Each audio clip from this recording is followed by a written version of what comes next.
door was locked. I was a prisoner here. Good evening, Alan. Are we feeling better now? Feeling calm? Yeah. I see you brought your pet gorilla with you. So sure, I'm calm. I get the message. Loud and clear. Quite right. That's the spirit. You're being very brave, Alan. I understand you're confused. I would be more concerned if you weren't suspicious of me.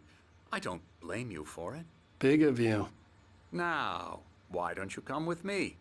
We'll reacquaint you with my clinic and go over everything you might have forgotten. Little walk and some fresh air? Yes, it will do you good. This corridor is for patients. Most of them aren't here right now. Jack took them out for a fishing trip, except for the ones who are particularly vulnerable, of course. I encourage creativity as a part of the recovery process here at Cauldron Lake Lodge. I specialize in treating artists. I bet you do. Splendid, Alan. I honestly believe we can get this thing under control if we work together. This way, Alan.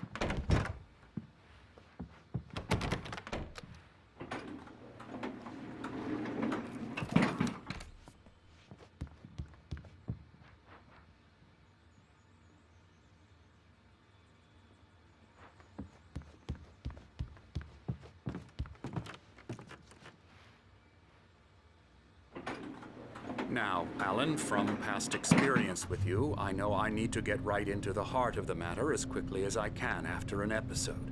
So I'm just going to say this. Alice is dead. No. You're in a very vulnerable state until you understand and accept this. Alice drowned, and you couldn't face that.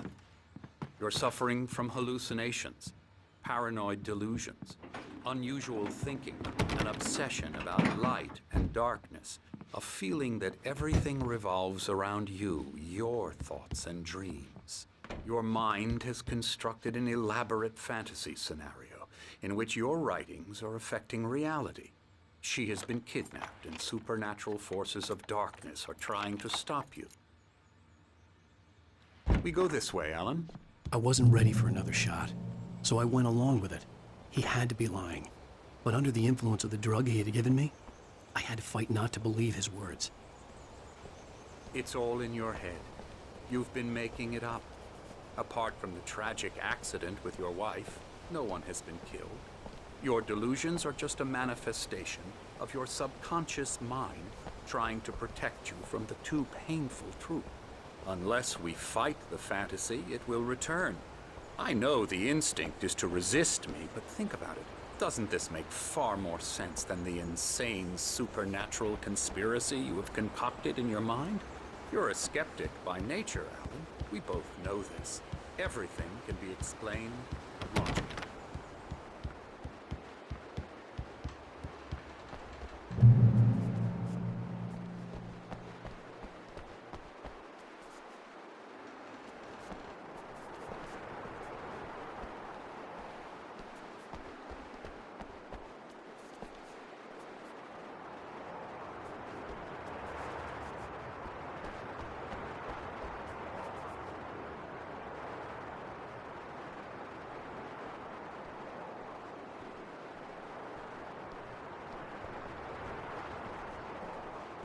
I never get tired of this view. Very inspiring, isn't it? Cauldron Lake spread below us. I could see Mirror Peak on the other side of the lake. I thought I could make out the spot where Diver's Isle had been when I arrived with Alice. Now there was nothing but waves. It seems there's a storm coming.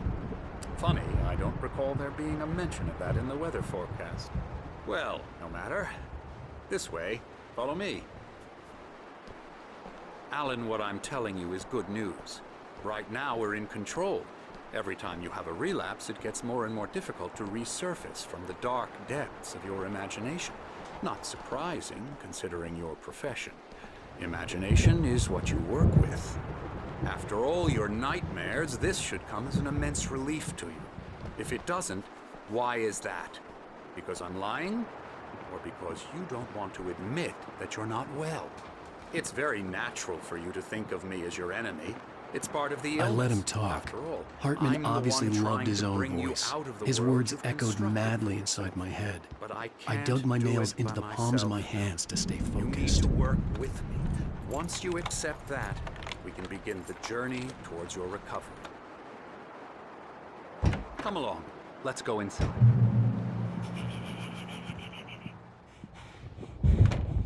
Now, here's the entrance to the office wing. That's for staff only. Scary, You were scary, impressed by my trophies when you first arrived here. I do love to hunt. The great outdoors, man versus nature. It's wonderful stuff. Pretty damn wonderful, yeah. Yeah, that's right. I got you. Got you good. I'm a real bad dream, mister. You should be afraid Oh, of me. hello. I've painted you. Okay. I was just struck by inspiration a couple of days ago. Dr. Hartman wanted me to paint landscapes, and that's what I was doing. But now I've been doing these things, a lot of them. The images just keep coming. Dr. Hartman likes them. He has them in his office. Yeah? He's very proud of me. He says I'm getting much better. I think I'm getting better. Well, I guess I'd better start wrapping this up. The storm is almost here. Look at that. I'd hate to be out there tonight.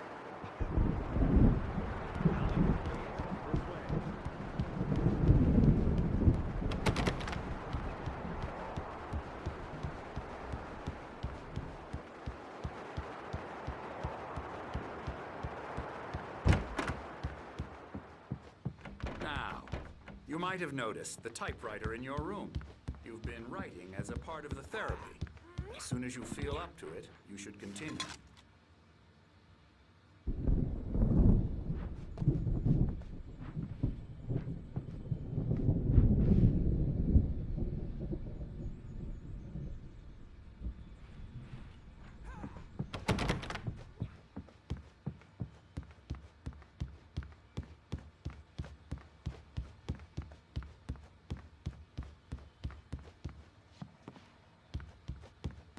Hartman had mentioned that the power had been acting up. Maybe that was the reason for the generator and the work light on the balcony. The generator hadn't been activated, and there was no key.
rheumatism's killing me. There's a storm coming. Oh, what a storm. I hope it wipes this place off the face of the earth. And these two are the Anderson brothers, Odin and Thor. They had how should I put this? A heavy metal band in the 70s and 80s called Old Gods of Asgard.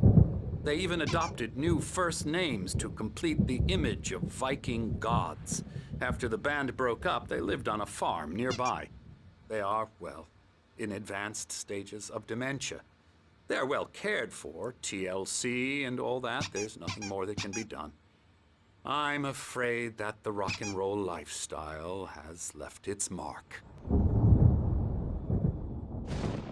Oh, that won't do. I'm so sorry to cut this short for now, Alan. The power has been acting up. I'd better go check on it. We'll continue this soon. Meanwhile, when you feel up to it, return to your room and try to write. It really is for the best. Don't you think? I'd like to bash his head in with a hammer. Oh, he'd love to fish out our secrets, but he has no clue. He's not crazy enough. Not crazy like us, Sonny. Yeah! Being crazy's a requirement, Sonny. Who else could understand the world when it's like this? It takes crazy to know crazy. That's the sanest thing I've heard in a while. Zane! You're all right, Tom. Hey, we like him, don't we, bro? He's got to go to the farm. The Anderson Farm. Valhalla! We wrote it all down, lest we forget. A crash course. All you need to know to get your head right. You need to find the message. Here, Sonny, here's something for you. Gave me a rash, but I kept it safe from these bastards.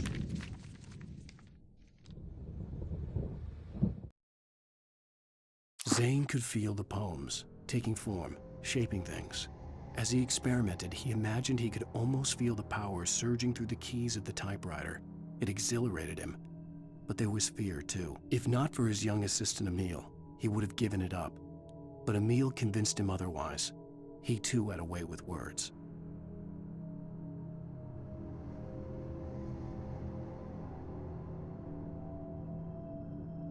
My head was clearing up, or according to Hartman, I was sinking back into the fantasy.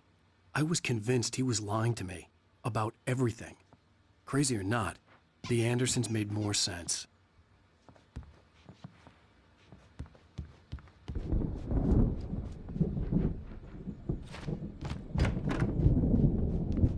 Yeah, good thing he's not overreacting or anything. Well, he's the boss. I may need a hand here later on, Bert. Something's wrong. The storm's bound to make you know I'm not who's myself. jumpy. You know how they go. It's hard to think that there's a shadow inside my head. I can only focus on writing. Everything else is a blur. I'm trapped in this cabin, have been for days, but it's always dark outside. My editor is real. I saw her again. She's not human. It's not human. A dark presence is wearing the old woman's face. She was covered in clinging shadows. There's a hole in her chest where her heart should be. I think I've made a horrible mistake. I don't think I'm any closer to saving Alice. It's been lying to me, using me to get the story it wants, and the story will come true.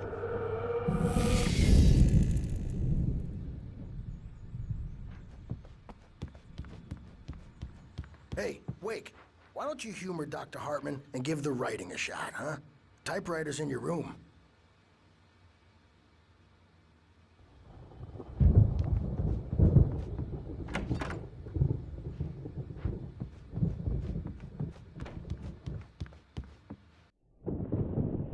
The white glare of the blank page in front of me hurt my eyes. My hands began to shake uncontrollably. Everybody, calm down.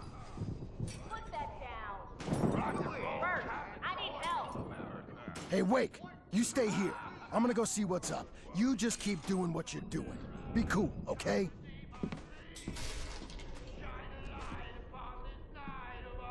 I didn't know what the chaos was all about, but it could be my only chance of getting out of here. Where the hell did he get a damn hammer? I don't My know. hammer's up. Here's a friendly poke from Mjolnir. Oh, afraid of the crazy brothers, are ya? Not so weak now, are we? Well, things are unraveling fast, aren't they?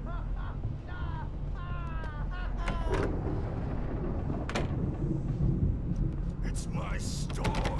I'm taking it. We're on a comeback tour, baby!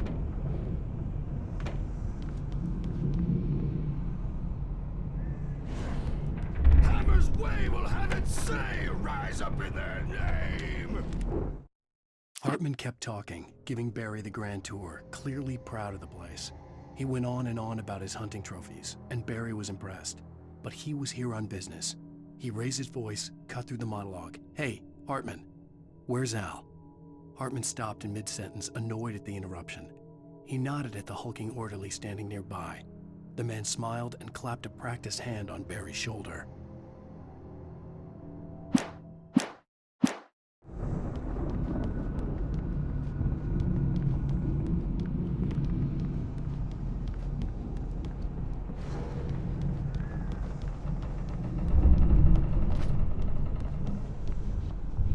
Sinclair looked bad. That wasn't a love tap. The crazy old fart hit her hard. And if she was one of Hartman's goons, she had it coming. I could get the key to the office wing from Sinclair.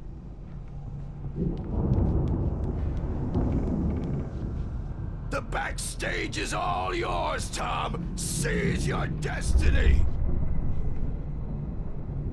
I had to get to Hartman's office. He had taken all my manuscript pages. That's where he'd been keeping them. Pay the piper! Maybe you could come out and beat our wrinkled, adult, diapered asses, Bert, since you're so tough, Bert. We were on the road, man. Good thing we haven't seen punks like you before.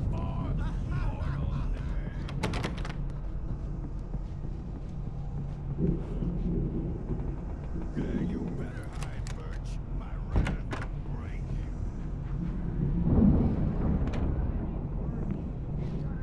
The markings on the tape said they were recordings Hartman had made at the sessions with his patients. I saw Alice's name on one of them. For a moment, I couldn't breathe right. Now, Mrs. Wake, can you tell me about Alan's problems? He's more and more out of control all the time. The parties, he's so angry all the time. He's getting violent. Do you mean with you? No, not with me. No, never. Sometimes I almost wish Alan would take a swing at me, because at least that'd lead to a conversation he couldn't just march out of. But no. Alan doesn't really sleep. And the work, well, he's not writing at all. He sits there for hours and just gets more and more frustrated. And I can't talk to him. Yes. Tell me, Mrs. Wake. What would you say to him if he'd listen? I don't know. I want to say, I look at you, and it's not you. Just some stranger who resembles you. Looking out from behind your eyes.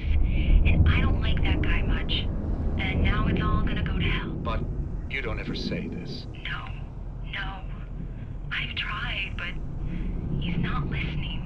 He's too deep in his own problems, always going on about something else. I'm so afraid I'm gonna lose him, and we're not even talking anymore. He doesn't let me in anymore. He just keeps me in the dark. I'm so alone here, even when he's home. Please help me, Doctor, because I'm at my wit's end. Well, if you can just get him here, I'll absolutely do my very best. Yeah, but Doctor, you need to be careful with him. He's not just going to listen to you and cooperate. He's the most stubborn man I've ever met. Well, I'll be sure to bear that in mind. Hearing her voice, what she was saying made me happy and sick and guilty all at once. Worst of all, I recognized the words. The phone call from her. It had been a cut-up of this. Just a recording.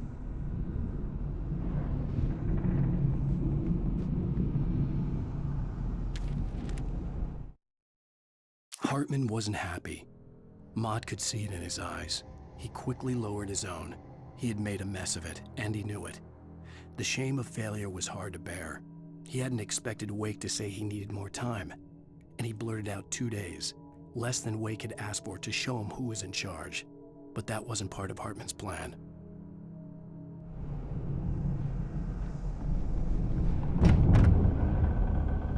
Let me out of here! Hartman, do you hear me? I'm gonna sue your crazy quack ass to shreds! Seriously! Do you have any idea how much trouble you're in? I am famous! I represent a celebrity! They'll be looking for me! Oh, that's how you want to play it? Is that how you want to play it? Really? Okay, that's how we'll play it. It'll be hardball, all the way, jerk. Seriously, man, I'm willing to forget the whole thing if you let me out now. Just let me out! Hey, you think I can't hear you out there? I hear you just fine. You what, is this how you get your kicks, Hartman? I knew you were weird. You got that weird guy look.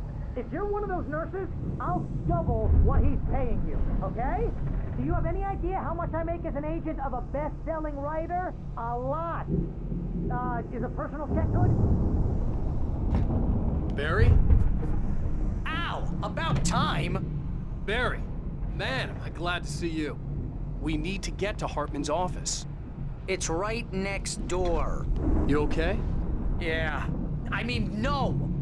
The cops found me at Rose's trailer, but they didn't hassle me too much. I'm obviously a victim in this, and I demanded to be treated as such. Or else I'd sue their asses. Speaking of asses, that Fed gave me a real hard time, but I had no clue where you were. That guy's crazy, Al.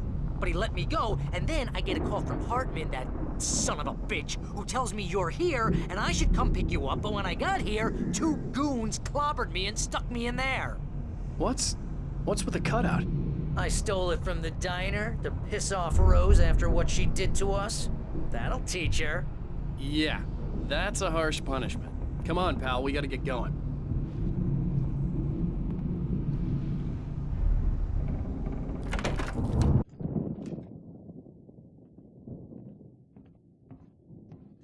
These were all the pages I had on me. And more.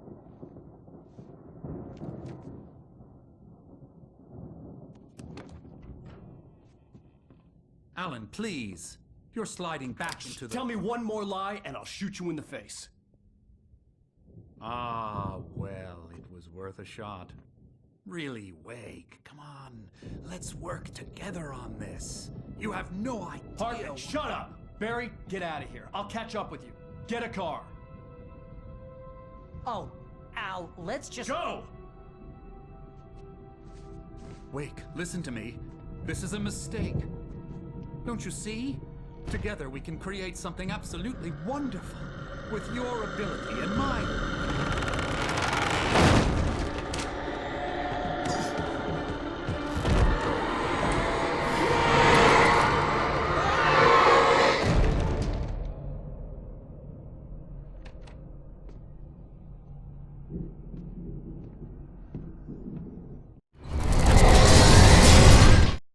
Hartman followed the fall of Alan Wake with his binoculars. When the rider hit the water, he ordered Jack to take the boat to him. The spot was easy to see in the dark, even with all the extra lights in the boat. The flare floated and kept burning even in the water. Jack turned the radio louder as the engine sputtered. The music was rough and clanking, something the Anderson brothers would no doubt have enjoyed. But Hartman chose to ignore it. Wake was finally within his reach.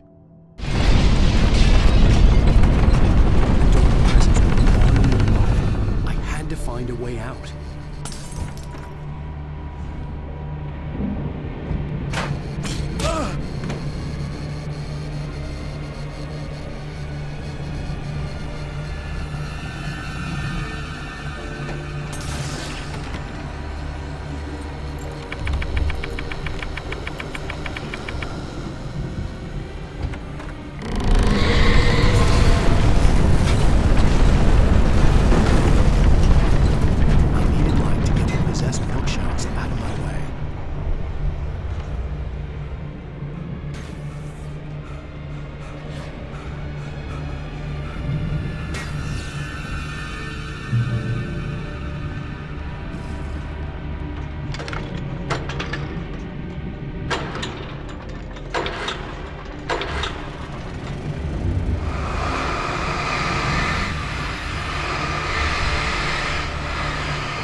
Hartman knew he was no creator.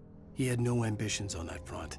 And he certainly didn't want to end up like every artist he had worked with here, damaged in ways that were hard to describe, or worse. It was enough for Hartman to maintain creative control and provide direction, to be a producer. That was what most of these people were in need of anyway. Of course, suitable subjects were few and far in between.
Found the car, but the gate's locked. You're gonna have to go through the hedge maze over there. Barry, I don't have a light. Take this, Al. Oh, God! Look at the house, Al! Look out!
I stared at the Viking paraphernalia that littered the area, surrounding an unlikely centerpiece.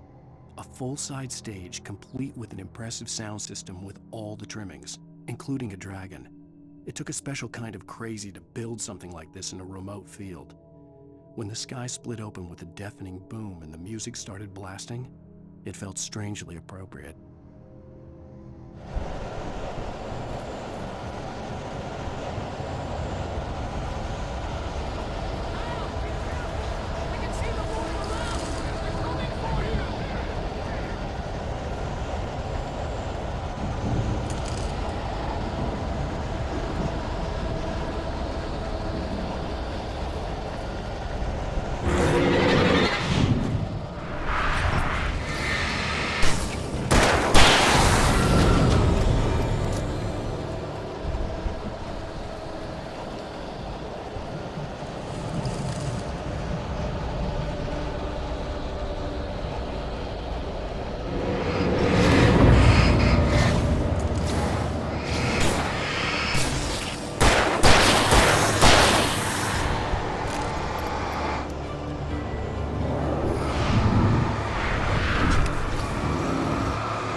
Hartman hurried down the corridor. He had disliked leaving Wake when he was surely at his most susceptible to therapy. But this was not an ordinary storm. Wake had been writing, and he had woken something up in the depths of the lake. Now, it was coming for him. Hartman had naturally prepared for a situation like this.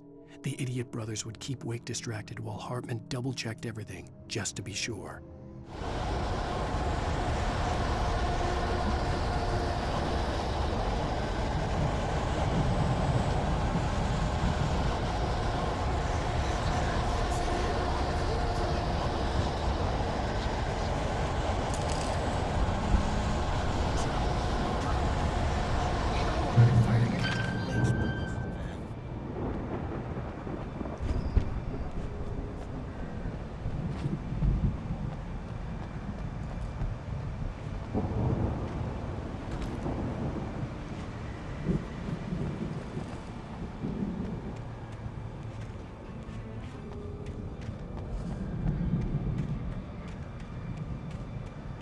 You get 2 pills in the morning, and then you'll be nice and cold all day long.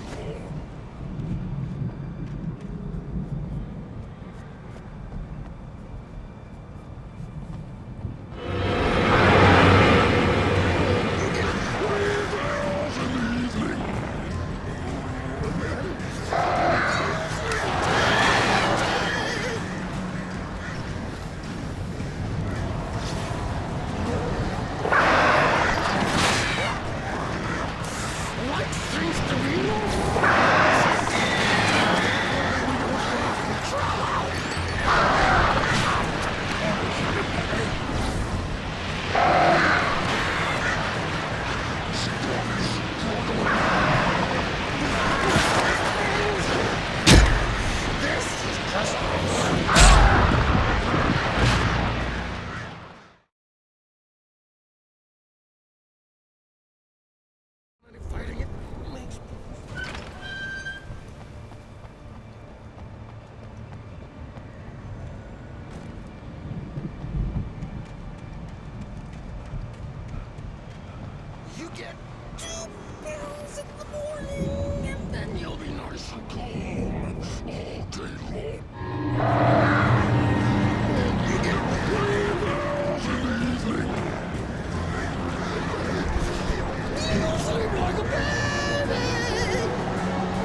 Mott knew that Wake was smarter than him.